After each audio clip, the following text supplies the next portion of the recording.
سلام رفقا، ما امروز اومدیم با اولین مینی ولاگ چنل یوتیوبمون، با مینی ولاگ مدل کره‌ای. بچه‌ها 85,000 تومان پول اینو دادم، پس صاف کنین و لایک کنین. بریم برای درست کردنش. اول باز میکنیم مدل رو. خب نودل رو در میاریم. منظرین وقتش همینه. حالا طوری نیست. قابل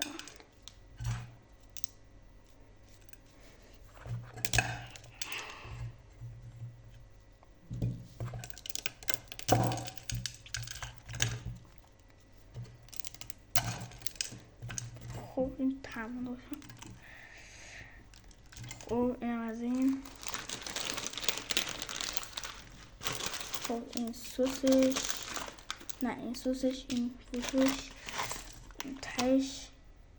خب من میرم اینو بذارم رو گاز تا آماده شه، بعد میام براتون ویدیو میگیرم. 2000 years later. خب بچه ها من اینو پختم، الان پختم گذاشتم تو. حالا الان این وقت چیه؟ وقت پودرشه، پودر زیباش. خب اول باز میکنیم، از دندون هم کمک میگیریم. بذار تست کنم تند هست یا نه، چون که این زبدتون ها البته فکر نکنم ما میریزیم، برای مهم نیست چون که برج تند باشه نباشه باید بریزیم. خب این خیلی چیزای جالبیه، خیلی چیزای جالبیه. حتی باید خالی شه چون پول دادیم بابتش. حالا سس اول اینو هم بزنم.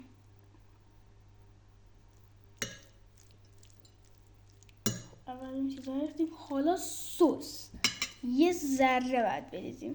سس باید 2 قطره باشه چون که زیاد بریزیم میمیریم.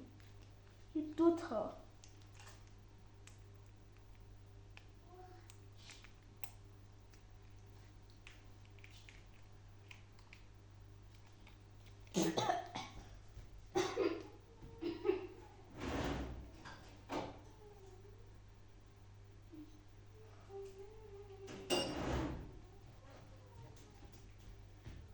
چون که یه ذره سفت بود بنده با قیچی بازش کردم. یه ذره خیلی ای وای زیاد شد. یه ذره چقدر تنده. البته خوشمزه است. آیه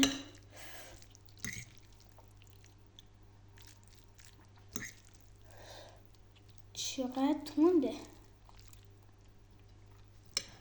نامناسب خیلی تنده. ولی چون ما کیم داریم یه ذره دیگه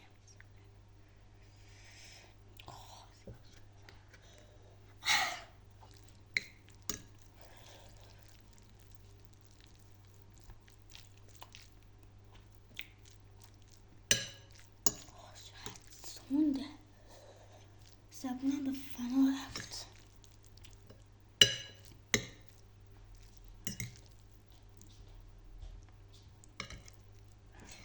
خب تا ولاگای دیگه بدرود.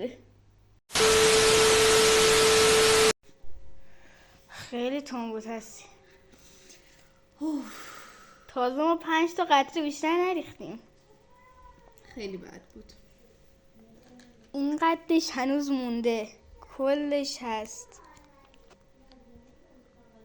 یه ذره از این بخوری 100 تومن بهت میدم.